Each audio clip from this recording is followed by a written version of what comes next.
And I believe we're live. Hi, good evening, everybody. How are you doing?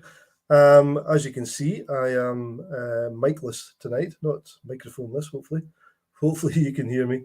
But Mike's busy on a tasting tonight. He's hopefully going to be able to join us at some point in the evening. But yeah, thanks for coming along. Let's see who's going to be first to comment. And it's David Muir, good Camilton man. Never let me down, David. Well done. Oh, just nipped in the to the button there, Phil. You're in there as well. So evening, guys. Good to see you both along. And you'll be well aware that we have got Alasdair with us tonight from R&B Distillers, Raasay Distillery, to talk about a lot of stuff tonight. I guess actually really excited about this one.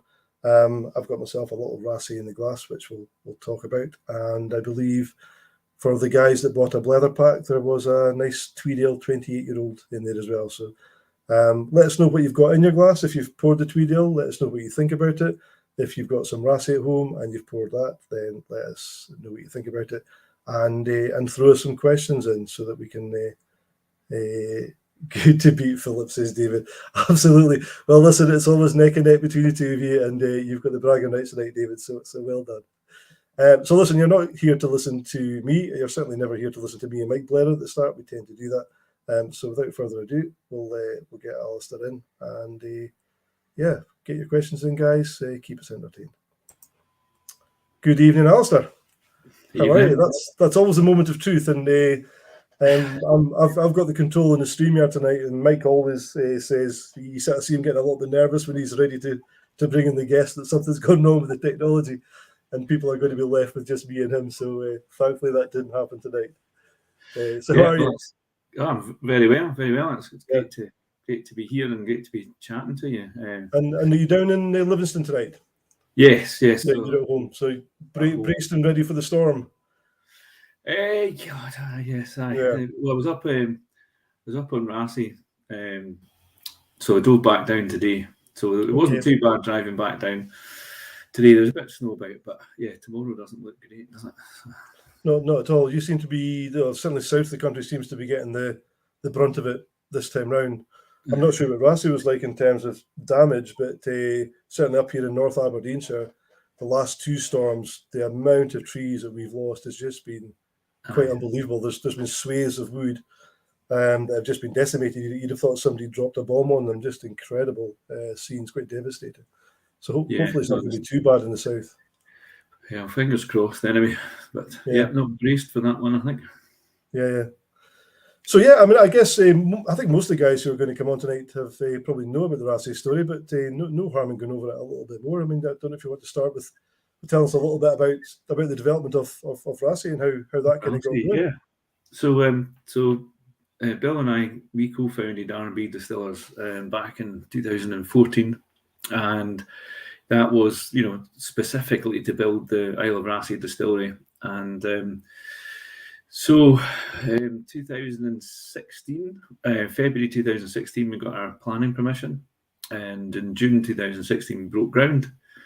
And September 2017, we started distilling.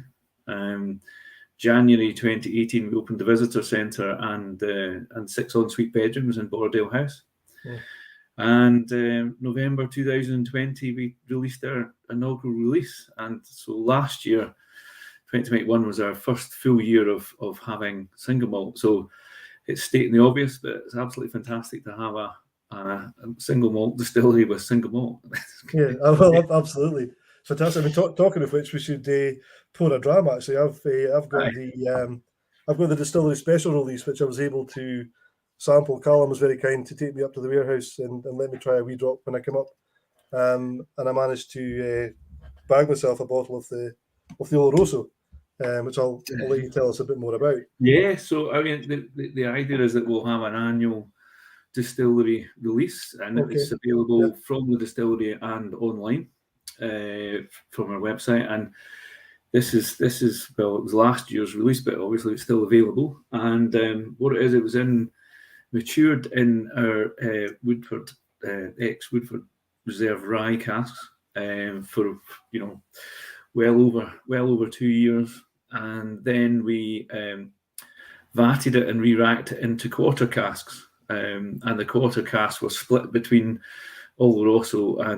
and Pedro Jimenez, and then that was aged on for about another, just about short of a year, and sort of 9-10 months probably, and then we vatted it again and bottled it. So you get all of that black pepper spice that you would associate with the rye. You get a bit of the butterscotch from the American oak, and then of course the finish with the Oloroso and Pedro Jimenez. So you've got the dry nitness of the Oloroso, you've got the colour obviously, and then that kind of like rich sultana, almost rum and raisin thing going on. So yeah, absolutely fabulous. So, yeah, needless to say, you're pleased with this one then.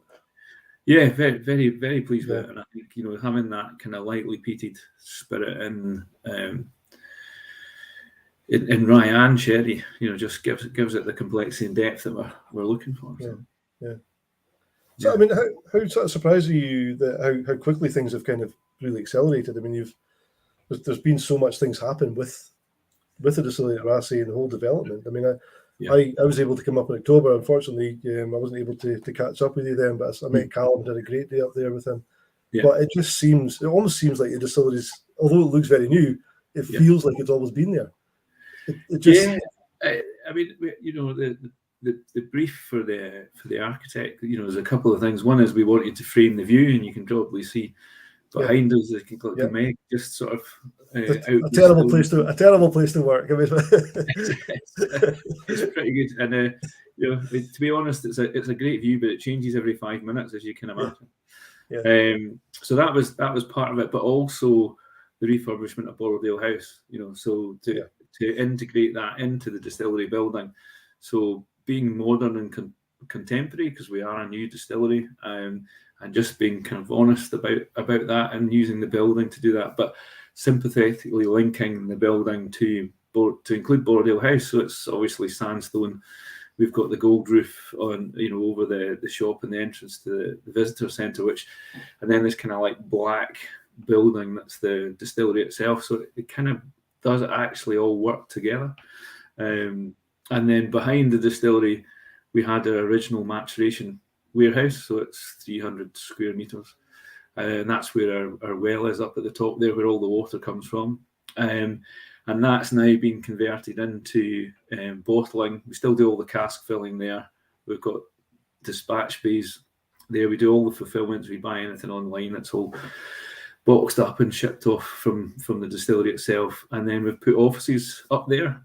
So in 2019, that did us for 2 years, that warehouse. And so in 2019, we built the 2 new warehouses. We're just not quite a mile down the road in the village in Inverarish. And you've seen them. So it's a kind of, what we call it, split level kind of buildings. The 2,000 square metre warehouses. One's a dunnage with earth floor and the stows, and then the other's a palletized warehouse. So that's been great, and they're filling up, fairly steadily. They absolutely are, and I felt the magic in there. I mean, that's yourself. Every time you go to a distillery, the tours are always wonderful. So when you step into the warehouse with the casks, you feel the magic of the place, and the magic's already happening in there. You can feel it and you can smell the magic already. Yeah, and I think it's great to be able to distill everything in Raasay, mature it in Raasay, bottle it in Raasay, and it's the same water from the well that we use all the way through the process. And that dunnage warehouse, there is something about it, isn't it, when you walk in? Well, any dunnage warehouse for that matter. And I'm sure Callum opened a couple of casks for you to try. So he certainly did, and some very interesting stuff as well, which we'll no doubt get on to chat about. I noticed in the comments there, something like the Bordeaux red wine. Yeah, so that one, So that's great, and so we've got, as everybody probably knows, our signature single malt. So we've done 2 releases of that, R01, R02, and that's made up from our 6 cask recipe. So we do about 6 months of peated barley and 6 months of unpeated barley. and then we mature both of those spirit types in 3 types of casks. So you've got the Woodford Reserve ex-rye casks. Then you've got the Chinkapin Oak, so the Quercus Muhlenbergie. Yep. So they are fresh casks, not had anything in them before, high char, high toast.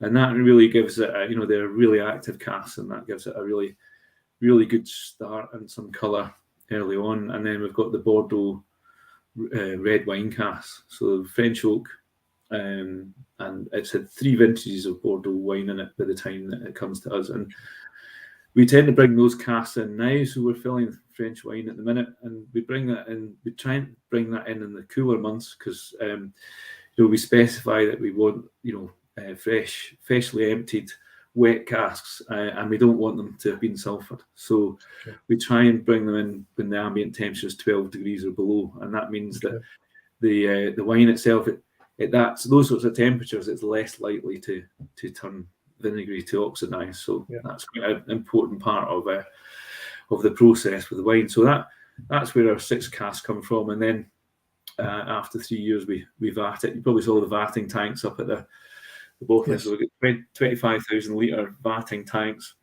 that we can disgorge it into, and then it's in there for about a week, and then we slowly start kind of reducing it with water, just in small steps. It takes about another week to bring it down to bottling strength. And we bottle it 46.4 for our signature single malt. And we've got, the good news is we've got 2 more bottlings of that this year, so there'll be fantastic. Arrow 1.1 and Arrow 2.1. Cool. So nice. Lovely. I gave my bottle of Arrow 2 to my daughter as part of her Christmas. She likes a peated dram, and I think it was my second one anyway. So I thought, I'm gonna give her a special retreat for her Christmas. So, she opened it up and said she absolutely loves it. But I mean, I'm keen to talk about the Muhlenbergie. I mean, I hadn't really heard of it. I mean, I'm fairly new to the industry anyway. Mm-hmm. But it was a trip up to Glenallachie about 2 years ago now, when I think there was a distillery exclusive or a handfill that was Chinkapin. I thought, I like the sound of that. So I looked into it and found out a bit more about the wood.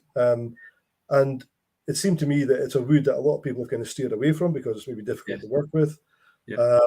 And I guess the question is, why did you decide you wanted to work with it on that kind of basis? Yeah, so we went right back in 2015 when we were designing the distillery. We started with, and what's the spirit going to be like? So it was all designed around that, and that the lightly peated dark fruit. So the lightly peated came from looking at the likes of other Hebridean distilleries, so the likes of Talisker and Tobermory and people like that, and Isla's obviously well known for its Isla peat and sometimes heavily peated whiskies. So we thought, well, we're a Hebridean island, so that's where the lightly peated came from. So not too heavily peated, lightly peated.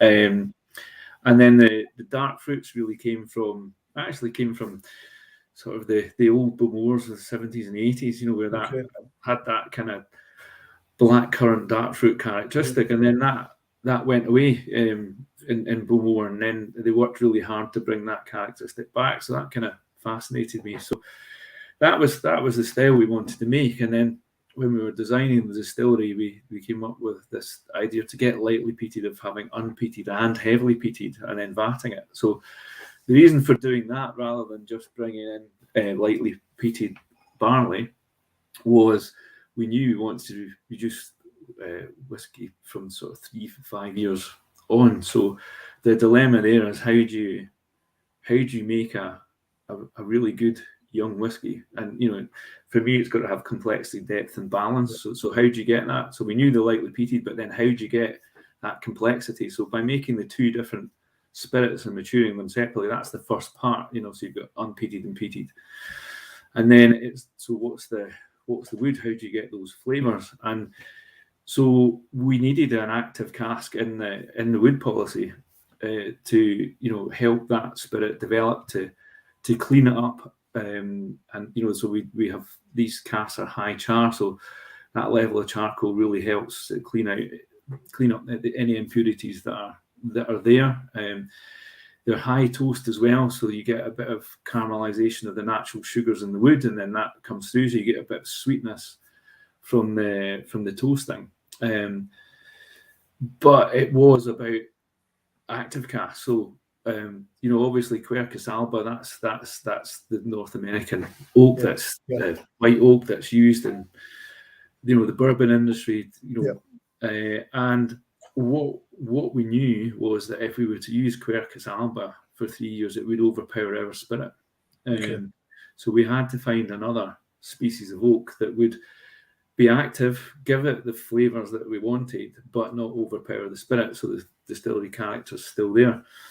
And that's really where the Chinkopin, the Quercus Muhlenberg, came in, because it's almost a softer oak. It's more mellow than the Quercus alba, but still very active. And it actually imparts some of these dark fruit flavours that we're looking for in the spirit. So if you like it, it encourages those, and obviously a huge amount of colour early on as well. And some of the guys have probably been on our virtual tastings, and we go through the 6 components. I think the Chinkopin is the one that tends to grab people, because first of all, you've got the colour, and then you've got all that flavour in there as well. So that's really where the Chinkopin came from. So yes, it's difficult to work with.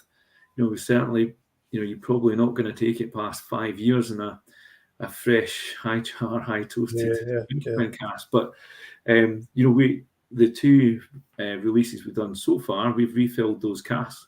So we've now got first fill, if you like, Chinkopin, and so that's how the recipe develops. And it was always the intention that we would have, it in broad terms, half of what we make doing 3, 4, 5-year-old, and half of what we make laid down for 10 plus years. And that's really what's, you've seen the dunnage, and that's really what's going in there.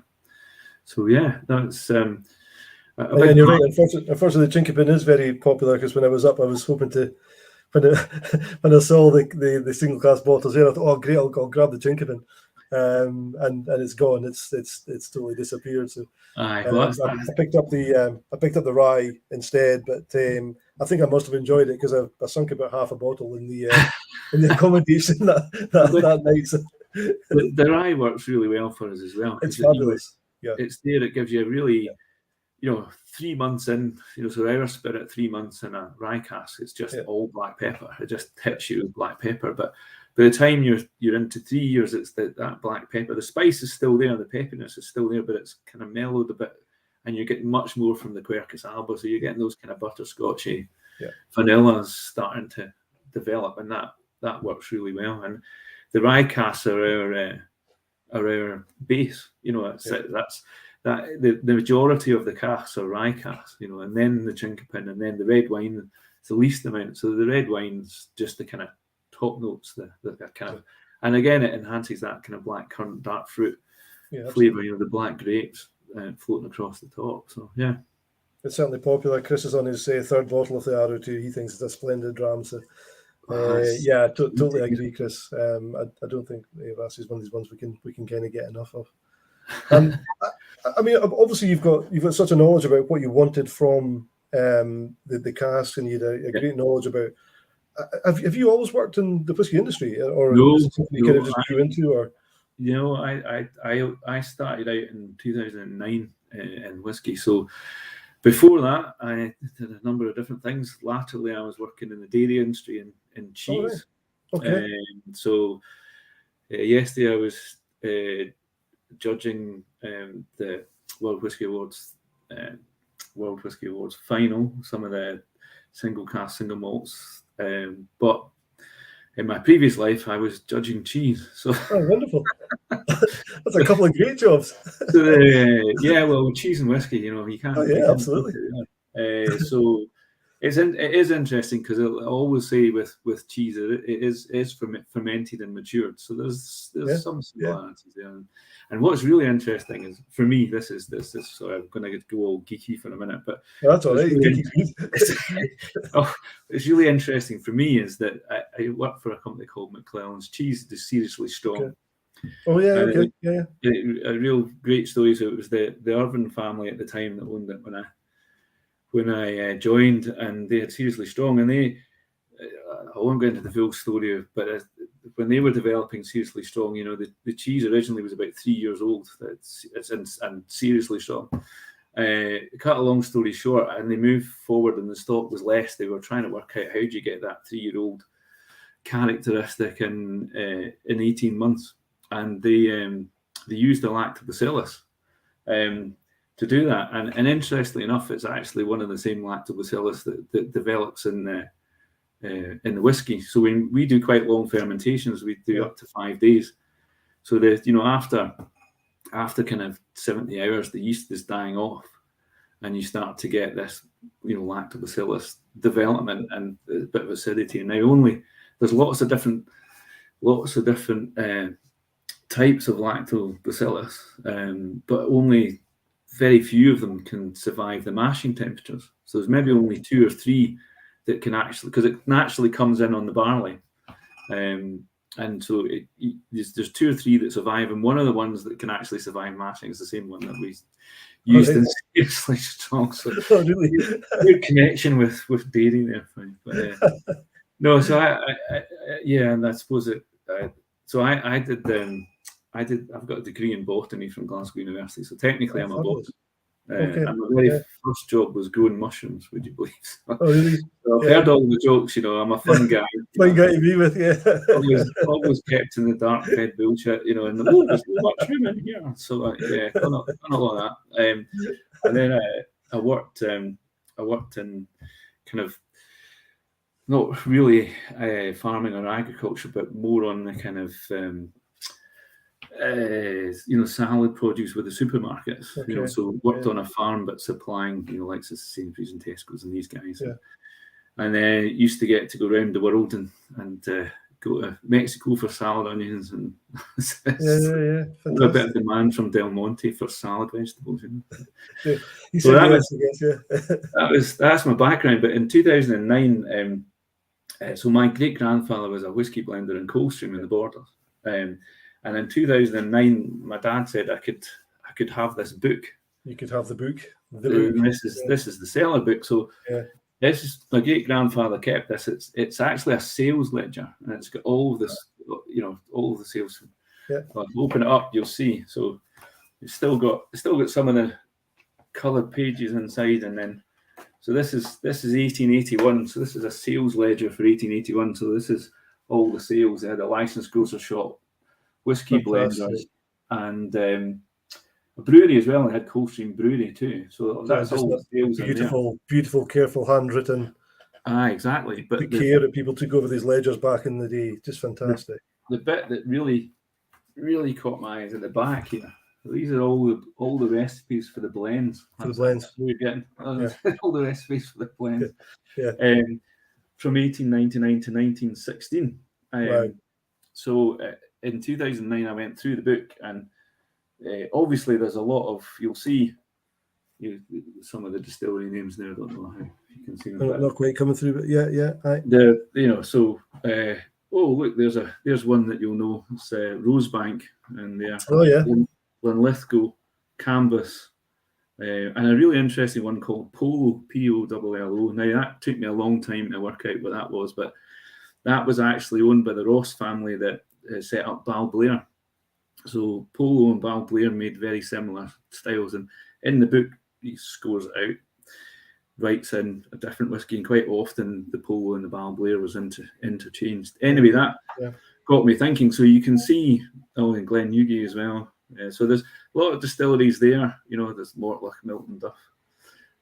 Lots of distilleries there that are gone. So I had to go through and find a recipe that I could actually put back together. So it turned out that the one I could actually still source casks and whiskey from was the Tweeddale.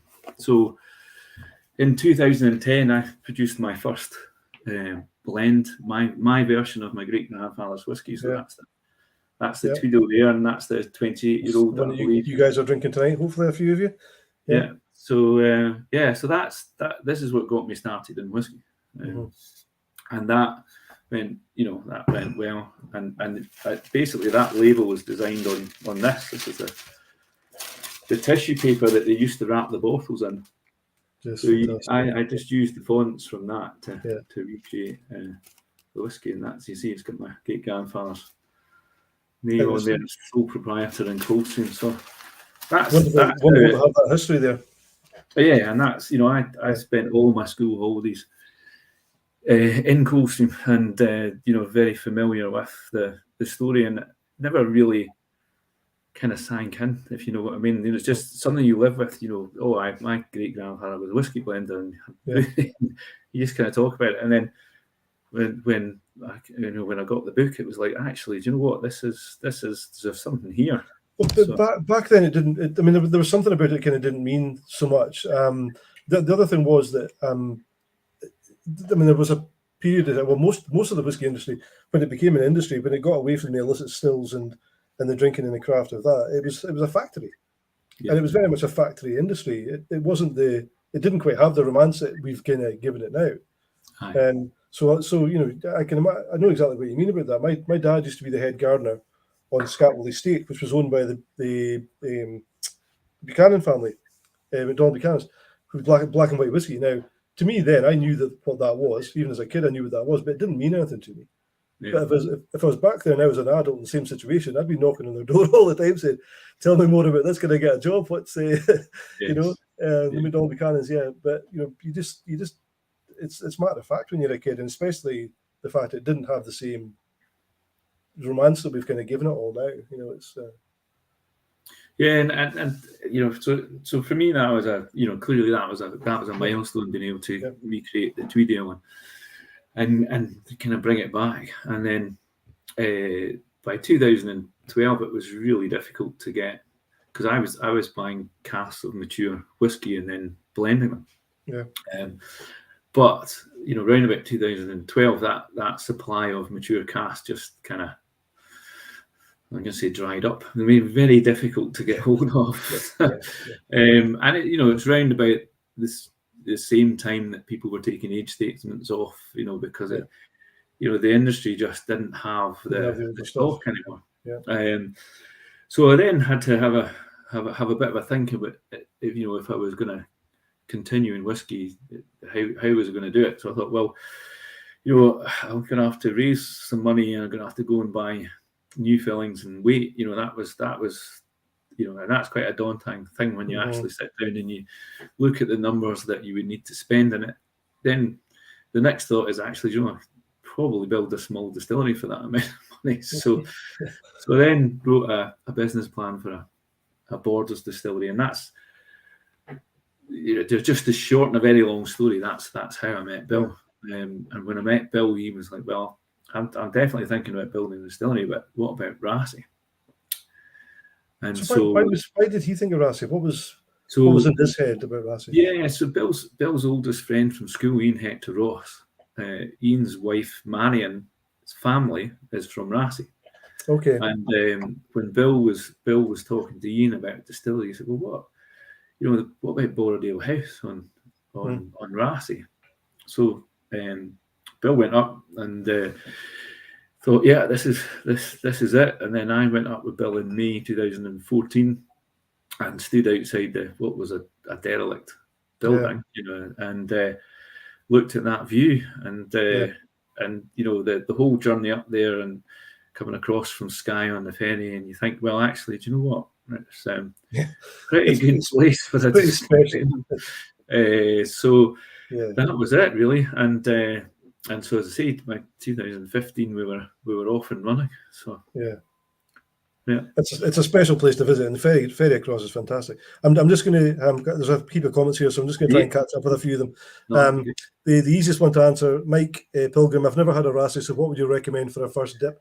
Well, for me, any. But I don't know, have you got one you would recommend as a first dip for Mike? I think the signature malt are either R01 or R02. That's the best place to start, because that's got all 6 casks fatted together, and then from there, if there's flavours in that you like, you can then maybe look at the single cask bottlings that you were talking about, Russell. So we do. Last year we did the peated rye, the peated chinkabin, and the red wine. That was available on the website and in the distillery shops at 2 casks of each. This year we're going to do the unpeated rye, chinkabin, and red wine. So they'll be available as we go through this year. But yeah, so I'd definitely go with the R01, R02, or the R1.1 and R2.1 this year. So and the other first dip that you should have, Mike, is dip your toes in the sea off the coast of Raasay when you're up visiting the distillery as well. That's the best thing to do. Antia Allegro, Antia, you'll know Antia from Kilhoman, brand ambassador.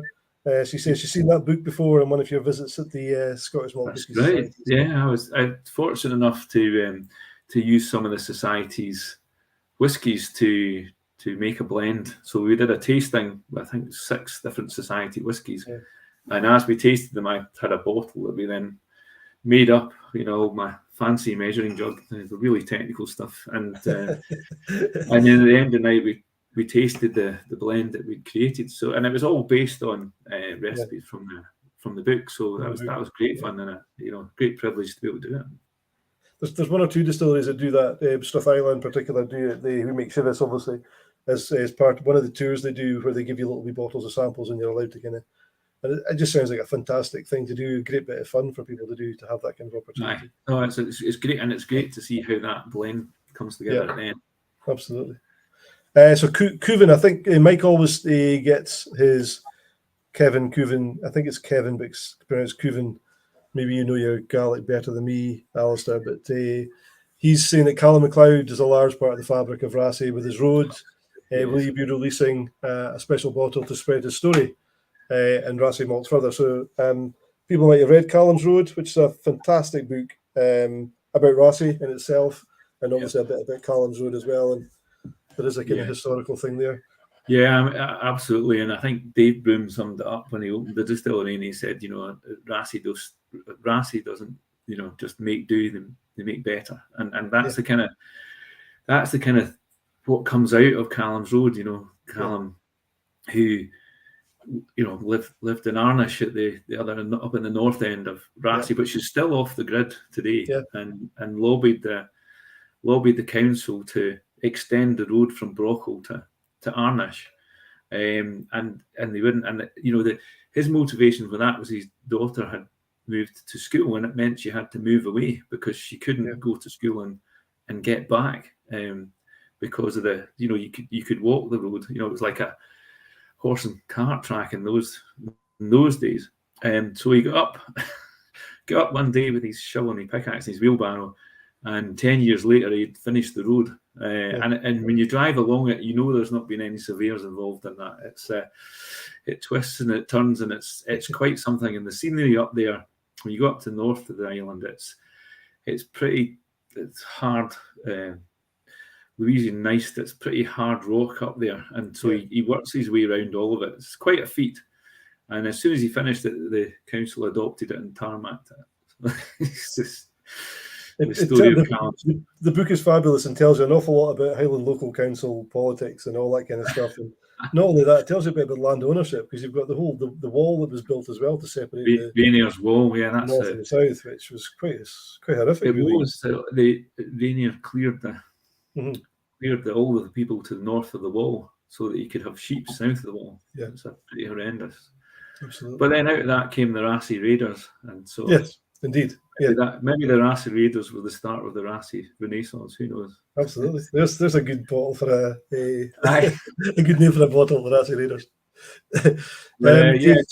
The Callum's Road whiskey. Yeah, maybe watch this space and that. Yes, absolutely. Dave Muir, Dave's Campbellton boy. So we'll talk about Campbellton in due course, I'm sure, Dave. But so he says there's no creamery in Campbellton anymore, or cheese. So maybe that's something to think about in the future. It is. I spent a lot of time at that creamery in Campbelltown, for the Mullintyre cheddar, and they used to do some wax truckles as well that were absolutely amazing. So they didn't waste anything. So any offcuts or anything, they ground up and recompressed, and then they waxed. And fantastic cheese. So no, that's a real shame. And the other reason it's a real shame is that the creamery was in an old distillery. That was one of the Campbelltown distilleries that the creamery was in. And unfortunately now, that's, as we speak, all of those tanks and everything are being taken down. So it's going to be a goods yard. So it's a crying shame in two reasons. One is it was a grand creamery, but it was also a grand distillery, and a fantastic building. It would have made a fine place for them to bring for another distillery. So which one was that was in there? Was it? Now you're asking me. Where's my book? I can't remember. We spoke with Ian Mcclellan a few weeks ago. Oh, aye. And Ian always reminds me, because there's one that's a bus depot now, isn't there? Is that the? I don't think that's the Glen Nevis one, is it? I don't think so. He always reminds me, and I can never remember. Well, Ian would be the man to tell me. Yeah, but, absolutely. Sorry, go on. Sorry, Jesper's question: what's the difference between the flavors imparted by the rye casks compared to a standard ex-bourbon? So for me, the rye casks are all about that black peppery spice that we spoke about. So the bourbon casks, typically the Quercus alba notes, so you get a bit of sweetness from the bourbon, but then you get these butterscotch vanilla flavors from the Quercus alba. But the rye just gives you still get that. You still get those notes, but you get that black pepper, you get that spice. And for us, it just brings a bit more complexity to, when we vat our single malt, it just gives a bit more complexity and a bit more depth to what we're doing. Yeah, Shelley's on, so Ian's Moore, so there's Ben Moore. David did try with a couple of options, Cross Hill or Witchburn were his two, but it's Ben Moore. So yeah, Ian is the authority. So thanks, Shelley. Oh, listen, Shelley, I hope he's got that hotel booked for your trip up to Speyside, by the way. So the milkman's kid asking about Springbank bottles for Canada. Absolutely no idea. We're talking about Raasay tonight, so Springbank's maybe for another evening. But yeah, we're talking about Campbelltown then. So yeah, this week's press release with the let me see if I can get Mcclellan Distillery. Yeah. So we've got so we bought the Jury Farm. So Jury Farm is basically it's dairy farm, and our hope, our ambition is to turn that into an arable farm and grow barley there. So hopefully, I'm busy working on it at the minute, but hopefully we'll have some barley, some laureate going in this spring.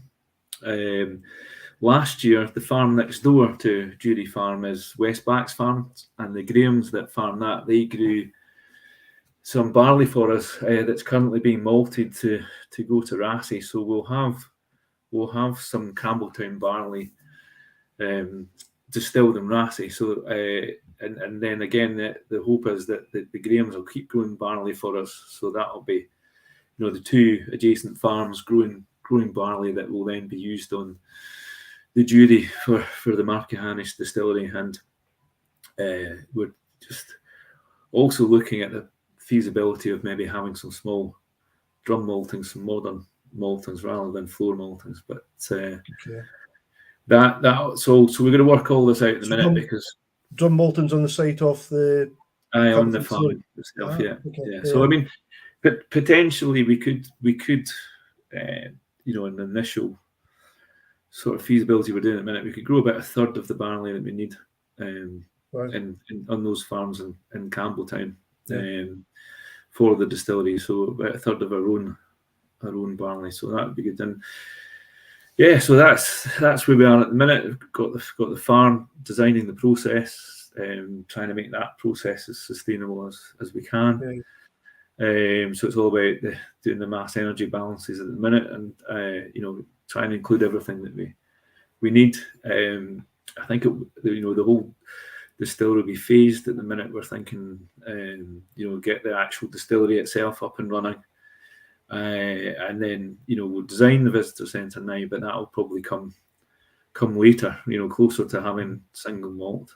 That's the plans at the minute. So we've got a lot to do. We're designing a process. So very much like we did with Raasay, we design, decide the style of whiskey we want to make, design the process to make it, design the building around that process, and that's where we are. So we've got this year is definitely all about the planning, and then hopefully we might get going on building next year. And in the meantime, building a fan club already. I notice a good friend of Raasay, Callum Renton, has already started a Friends of the Mcclellan.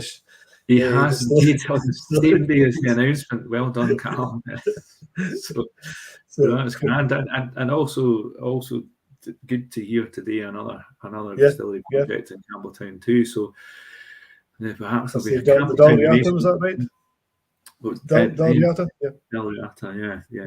Ian Croucher and North Star guys. So, great to hear, and yes, we've got a lot to do. So. Well, Jeremy, busy days ahead. I was just going to say that myself. I mean, you're obviously a glutton for hard work. I think when you've done it once, that's probably enough. But here we go again. It's maybe addictive, is it, building distilleries? Aye, I mean it's a real privilege to be able to design one from scratch. I always say with Raasay, we were at a real advantage to have a blank sheet of paper. Most distilleries develop and evolve over hundreds of years, and to have a blank sheet of paper to start with is a real luxury, if you like. So, to real honour to be able to do it once and twice is just fantastic, really. So, yeah. It's maybe too early to kind of ask the question. I mean, have you already got an idea of the kind of steps? Yeah. Just that. So I think predominantly unpeated, plain malt, going for that kind of, hopefully the Campbelltown characteristic of a kind of oilier, heavier. So going down the route of cloudy wort, I think, rather than clear wort, and maybe trying to get some of that orange marmalade type flavours in there as well. So that's where we are at the minute as an idea, as a starting point. So we've got to design a process that can do that and do that sustainably. So Jesper's watching from Denmark tonight. He's just asking what the average age of the whiskey in your signature single malt is at the moment. It's all 3-year-old, just over 3-year-old. There was a little bit in the Arrow too. There was a little bit. There's some 2017 casks that were getting close to 4, but not quite 4. So, it's average age 3 and a bit probably in reality. So it's all still pretty young, but hopefully we put the work into that, and hopefully we have got the complexity and depth that we're hoping to get at that younger age. So. I don't think MD would disagree with that, and I think the adulation that you're getting for it already is pretty universal. I've never heard anyone say a bad word about Raasay. Chris was just asking if there's a Raasay RO3. I guess your answer. So just to elaborate a bit more on that for certainly for the foreseeable future, there's 2 releases of the signature single malt from Raasay, and that's where the 1 and 2 come from. It's the first and second release each year, and then just so that you know the difference between this year's and last year's, that's where the point comes in. So the first batch of this year will be R1.1, and then the second batch of this year will be R2.1. So in time, it'll be, without having to do too much research, you'll be able to work out, fairly quickly what year it was and which batch it was from that year. I mean, in time, as we bottle more, and then there'll be more batches in a year. But we very much want to be, a batch is a vatting tank, those 25,000 litre vatting tanks. So that's what we want to do. And by the very nature of batch production, it will vary. And because of the 6 casks, we can play some tunes with those casks. So without going out with, so we've got you'll see with RO1 and RO2, there's a band that we were in. It's always that lightly peated band, but then just having that slight, just using the casks, the 6 casks that we've got, and the fact that it's a batch product, just to have that variance within a tolerance is probably how I would describe it. So. Yeah. It's Chris saying thanks. I was just saying you're saying hopefully people can work it out. Just thinking half the world are busy with Wordle just now, so surely they can work out what the vatting is and what the Raasay. Yeah, well, again, let's try to be transparent and keep it simple if we can. I love the amount of information that's on the box. I find one of the things. It's a bit like, it's a bit like being an adult, or when you were a kid, when you were eating your cereal box, and there was always so much to read in the back of the cereal box.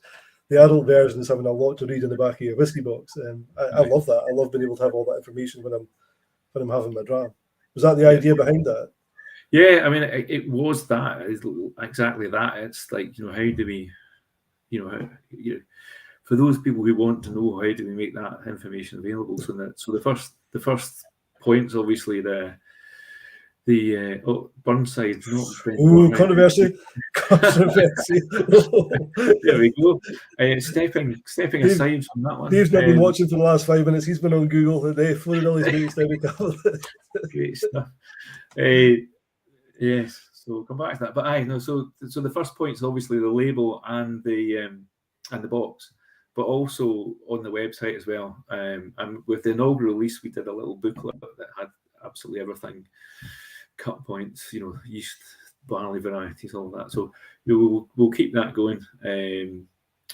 So there'll be, for each release, there will be that information for it. And we do, in terms of even the length of the fermentation, we're quite happy to talk about that. So we say 3 to 5 days. So shortest fermentations we do in about 70 hours, and longest are about 120 hours. And we do 10 mashes a week. 6 of them are the 120 hours, and 4 of them are the 70. And that again helps with our complexity putting it together. Bus station was Benmore, of course. Yes, that's what we're talking about, Shelley. My mistake. I confused the issue there. So the creamery was Meadowburn and Burnside.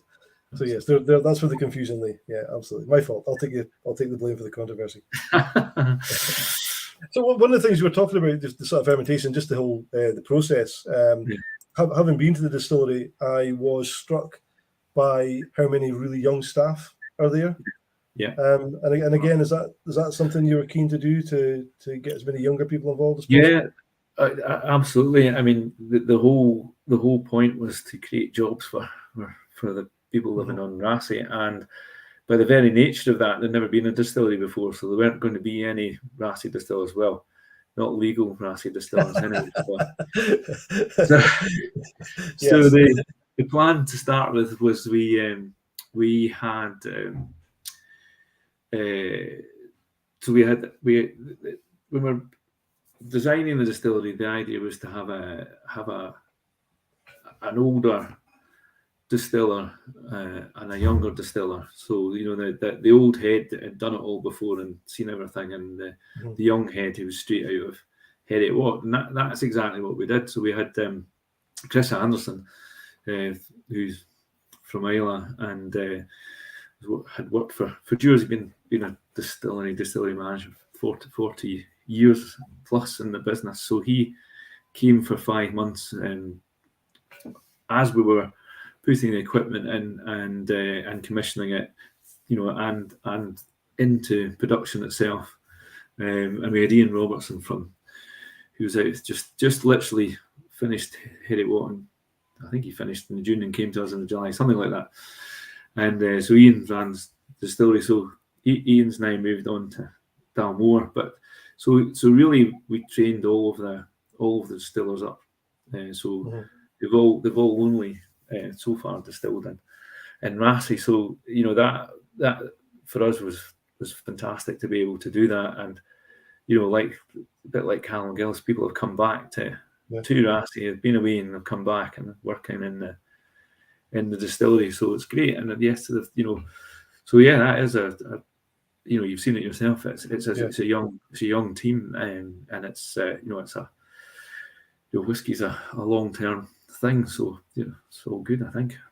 Absolutely, yeah, no, and I'd say being up there, it's got a fantastic feel about it, and it just feels like it's been there much longer than it actually is. So definitely recommend a trip up for anybody who hasn't been.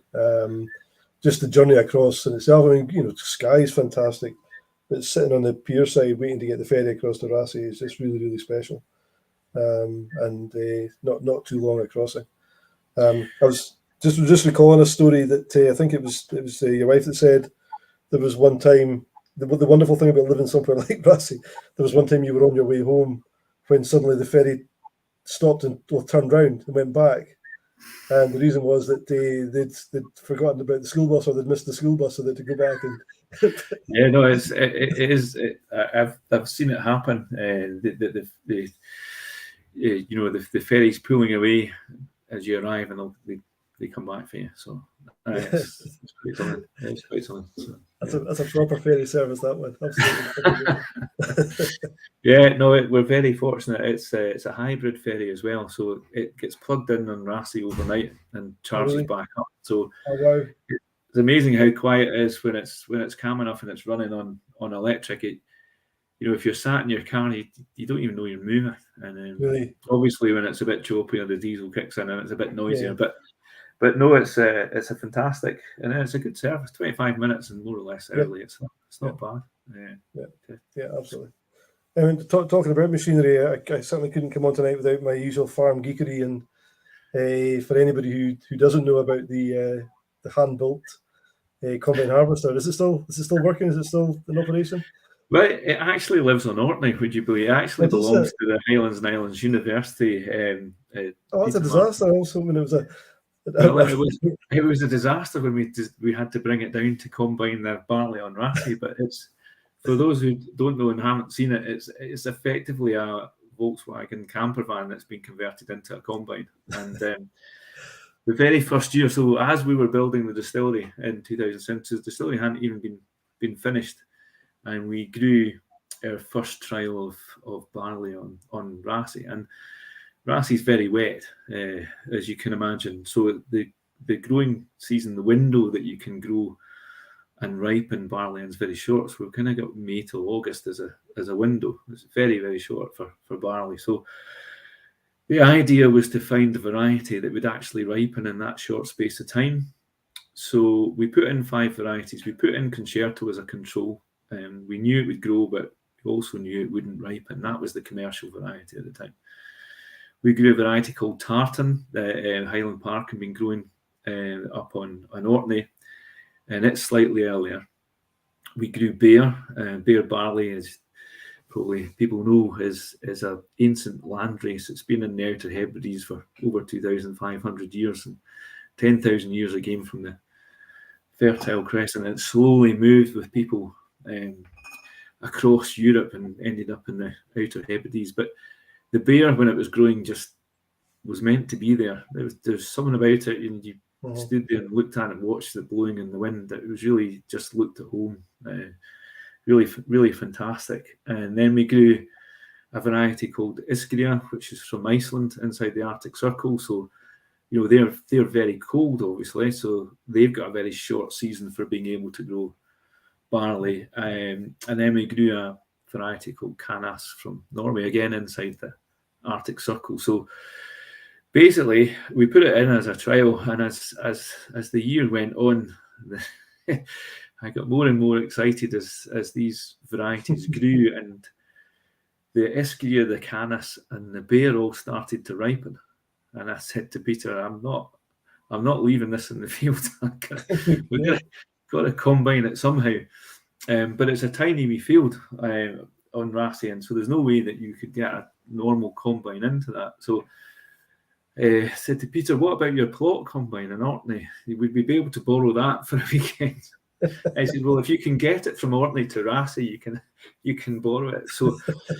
So the Land Rover went up with a trailer, and it came down from Raasay, and we looked at the weather window, and it was the Sunday morning looked pretty good for harvesting barley. So I said to Cuddy, the crofter that was going for us, we're planning on getting the combine in for Sunday, and he said there'll be no harvesting.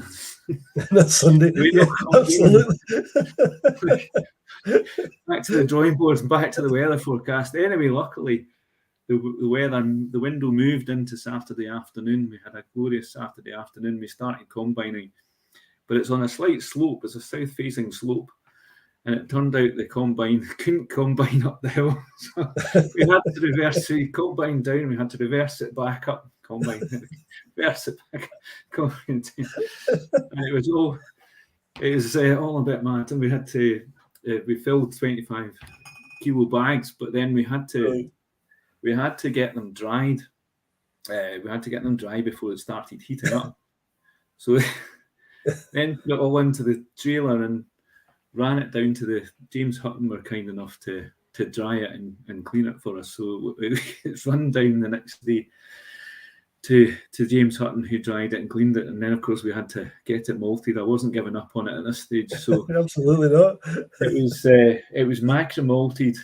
Hugh Alexander micro malted it for us in 25 kilo batches, and we got some Raasay peat to him, and so we got 360 odd kilos of Raasay barley that first year. So we then managed to distill it in 2018. So that's in the warehouse. I don't know if you got to taste that when you were up with Callum, if he opened that. No, cask. we didn't actually. It was the latest release, along with the Colombian stuff. Oh, aye, the Colombian cask. Yeah. So we did. Stuff is fabulous.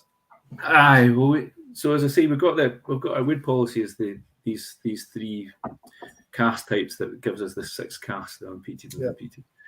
So that's 90% of the casks that we buy are those 3 casks, but 10% of what we buy are kind of those more interesting things, and one of them is the Quercus Humboldti. So they grow this. It's an oak that grows, and it looks very different from oak, as you imagine.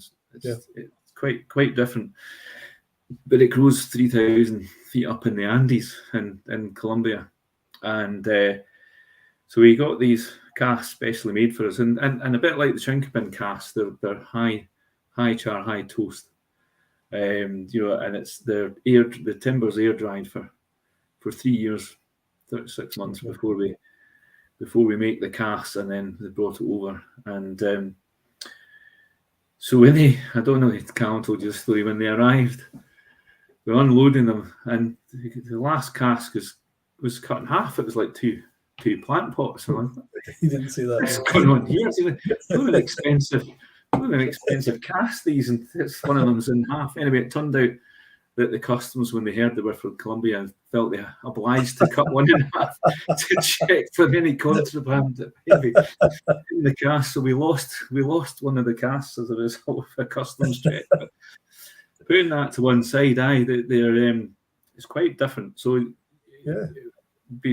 what would it be? Probably about 10 months or something like that when you tried it, was it? It was certainly very, very, very young. But I mean, for that age, I was thinking, gosh, I would drink this now.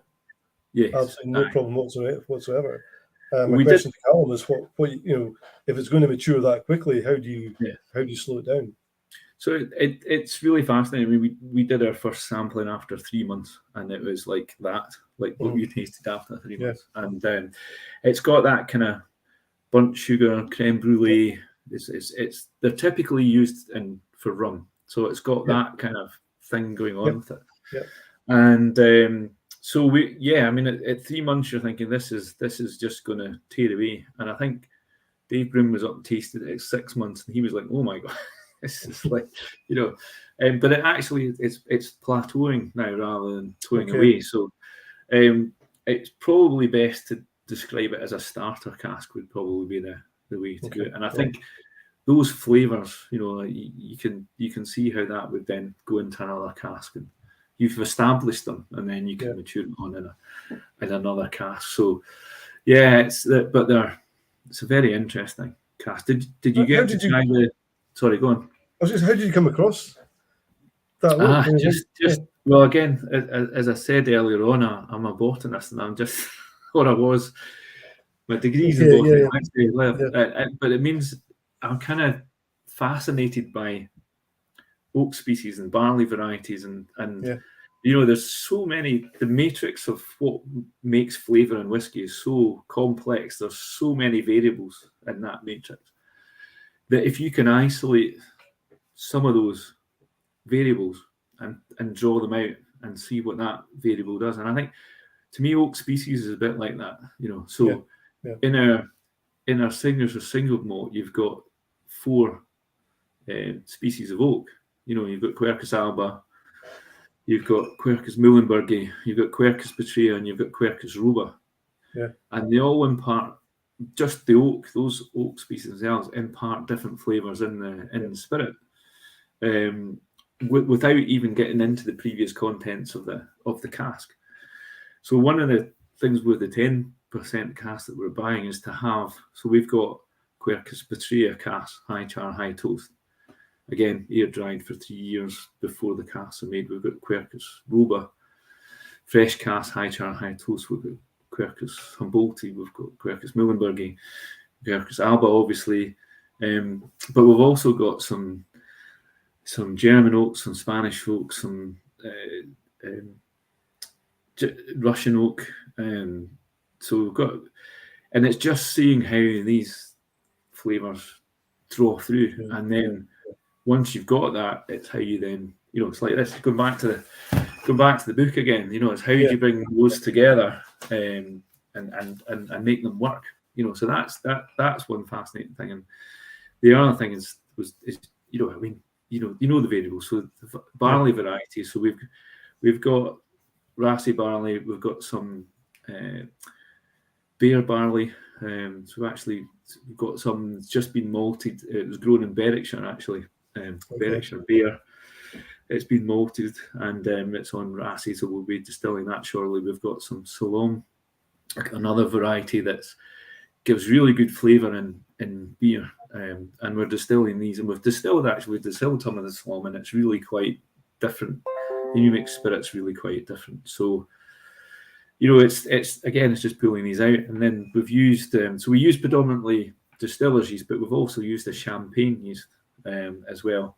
And the champagne yeast is originally developed for champagne, but then used in mezcal and tequila. So obviously, in a white spirit like that, you need something that's going to create these fruity characteristics in the spirit, and that this champagne yeast does exactly that. So we've got some of that maturing away.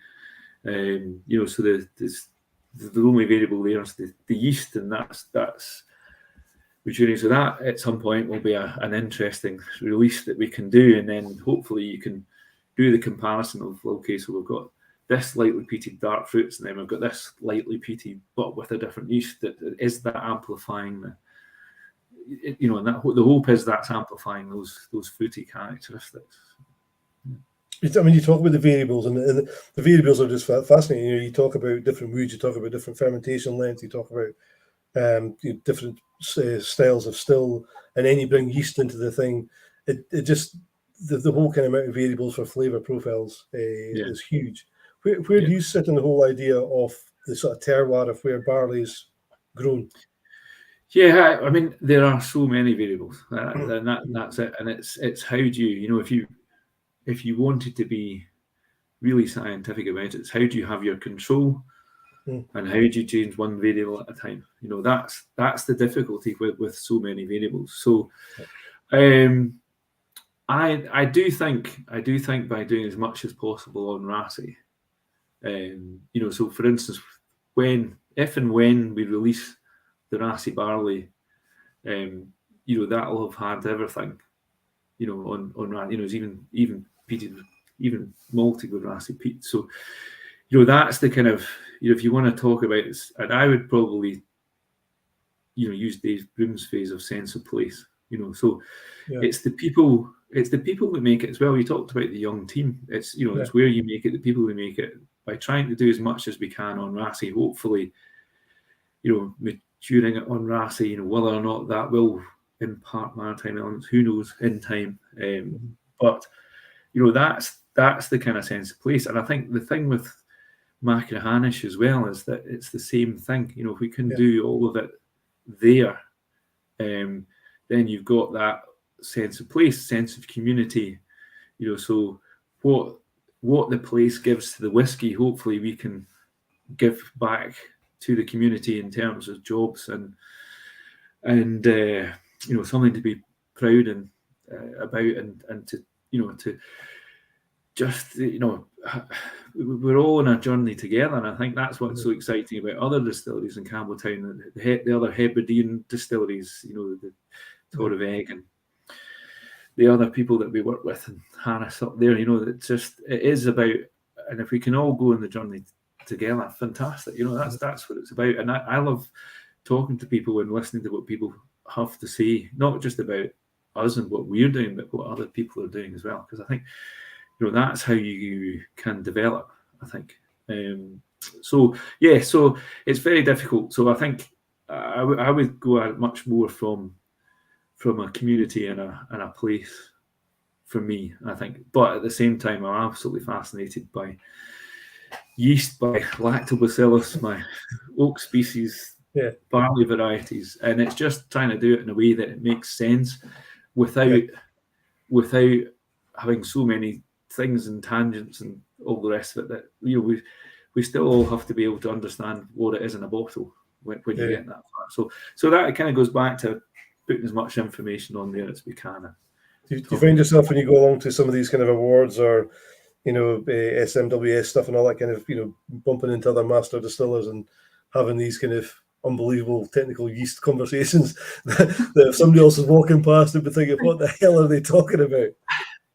What I find is, and what is, I suppose, what's great about the industry is that everyone's got a different opinion, everyone's got a different point of view, everyone's got a different approach, and none of them are right and none of them are wrong, and I think it's just being able to talk about why people do things a certain way, and you either go down that road or you might go, well, we're going to do the same thing, but we're going to do it this way. And I think that's the interest of it. And I think, it is all of these things develop into something, but I think it goes back to what is the liquid that you're trying to make. That's probably the most important thing, and that's, you want to keep hold of that, I think. But no, it's fascinating to see, all the different approaches, the different way things are done. Just really interesting. Yeah, I mean, apart from obviously your great granddad with the blending company and all that back in the day, I mean, who would you say have been your biggest sort of influences in terms of getting into the industry and developing your ideas? Early on, I spent a lot of time with Alan Wilsonholm. I don't know if you know Alan. I don't know, but he was very, very insightful. Lots and lots of long conversation with Alan. Chris Anderson, obviously, as well, when he was with us for 5 months. Henrik Mcclellan in Sweden, Spirit of Ven. Henrik's just an incredible guy, and if he was in Scotland, everyone would be bowing down to him. I think it's only because he's in Sweden, he maybe doesn't get the plaudits he deserves. But if you have a look at some of the stuff that Henrik's doing at Spirit of Ven, it's absolutely fantastic. Guys at Allen Associates with Raasay, they were really, Scott Allen, really insightful guys as well. We're not working with them with Machrihanish at this project, but they were absolutely amazing on Raasay. All of the guys. That's just some of them. I was fortunate enough to meet Jim McHugh. He's a cracking guy, and spent a bit of time in the Isle of Raasay with him, having a discussion about original gravities and God knows what else. It was the best ferry journey for me ever. I was just sitting beside Jim having a chat about. And it sounded like he was genuinely interested in what we were doing, which was amazing, So But I think you're right. I think that for me, coming in and just, I'm so fortunate. I'm really grateful to Mike for giving me the opportunity to work in the shop. And I think one of the things that's fantastic about working in a shop is you get to meet so many different people. You're not tied down to one kind of profile or one thing. You get to promote lots and lots and lots of different stuff. But one of the things I've been struck by is just how helpful everybody is.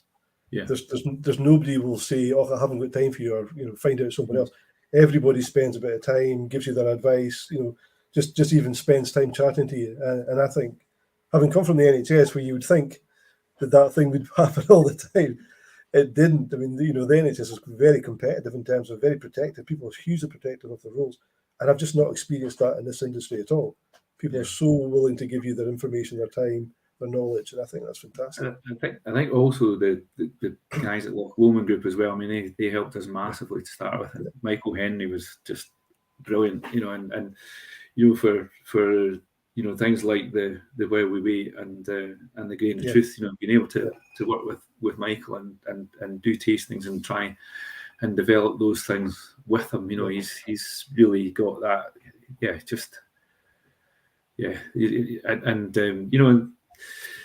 The Scottish Malt Whisky Society as well have been very, these guys have been very, very supportive. So, no, I can't, just. Michael's a great guy. You're right. We've got him coming on in a few weeks' time. Did a tasting with him. Gosh, must have been probably about this time last year with the Loch Lomond, and very dry and kind of slow in the way he kind of explains things, but he just completely pulls you in. A bit like David Attenborough. You just find yourself leaning closer and closer to the computer. Nice. Great. Yeah. It's great. I certainly enjoyed that. There were farting sessions and things that we did, putting things together, and just getting to taste some of the liquid that they make. And what a distillery Loch Lomond is, and in terms of flexibility and what they can make, it's really quite something. And of course, Glen Scotia too. I mean, wow, great stuff. And Ian McAllister was kind enough to take the time to show me around there, and it's great. As I say, being able to talk to people, it's just fantastic, and listen to what they have to say. It's amazing. Ian's a great guy as well. He's just not so good at booking holidays for Shelley. So I'll need to get my wee hard time for again. One of the things I read on the wee article today again, and it was something I remember from a while ago, but is the micrograin distillery in Coldstreams, did it happen, or is it still going ahead? Or it's in the plan. It's in the plan. Yeah. So when we did the Grain of Truth, the whole idea behind Grain of Truth was that it kind of came to me. Actually, this sounds bizarre, but in the early days, doing whiskey festivals with the Tweeddale and listening to people's feedback and all the rest of it, and people being dismissive of blends and grain whiskey, and it's just like, so if you could make a grain whiskey that everybody drank and went, that's every bit as good as a single malt or better, and so that thought stuck with me. And it's if you go back far enough in whiskey making in Scotland, we had a mash bill, and we used wheat, oats, barley, and depending on the harvest, the season, the prices, they use different proportions of those. And the Irish did the same. And when people emigrated to America, they took that mash bill with them. And that's, that was the kind of foundation of bourbon and rye and things like that. Working with Bashmill, obviously that's, if you look at the natural grain in the States, it's maize, sweet corn. But here, obviously, and oats is the one that really fascinates me, because when you brew and distill oats, it gives this creamy, oily mouthfeel. So that got me thinking, if you could have the richness of barley, and if you could have malted barley and unmalted barley, and wheat obviously brings, wheat's one of the higher yielding cereals, as is maize, so that's why wheat and maize is used in grain whiskey, because of the yield element of it. But it also brings great sweetness. So if you had the sweetness of the wheat, if you had the enzymes from the malted barley, if you have unmalted barley and you have oats, and you put all that together. And if you were to do long fermentations and direct fire stills, who knows what you would end up with. So, so you probably got a rough idea of what I would love to do. And also, Yes. you know, Yeah. that's where the journey started from me. And the original building, it's a house now, but the people who own the house contacted me and said, we'd love to restore the sign above the door. So I've sent them some pictures, and actually they've got it back to established 1820 Jeanie Davidson whiskey blenders and brewers above the door. So that building's there in Coldstream. So we can find a suitable building to do a wee micro distillery and just see if this grain can be as every bit as good as single malt and actually make it a reality. Then that's what the kind of Duke Street, that's what the Coldstream thing's about. So that's in the plan. Obviously, we've got a lot to do with Macrahanish first, but that's in the background. So and creating a Scottish bourbon. Yeah, I mean, you can't really put those two words together, but it just describes what a skirban. There we go. It's coming. I'll have a half bottle for that one. Yeah, no, it sounds fascinating, and you mentioned it's having that kind of flexibility, and I think that's what fascinates me about Loch Lomond in particular, where they can do so much. Because I'm not sure if I can remember rightly, but I don't think they do an awful lot of different sort of cask maturation. It's much more about the style of distillation they change. Yeah. Which fascinates me that they can actually do that and create these different flavors. Well, they're 100% malted barley on column stills is amazing. So yeah, I've got a bottle behind me there on the shelf. The red kind of bit, just a wee dribble left in there.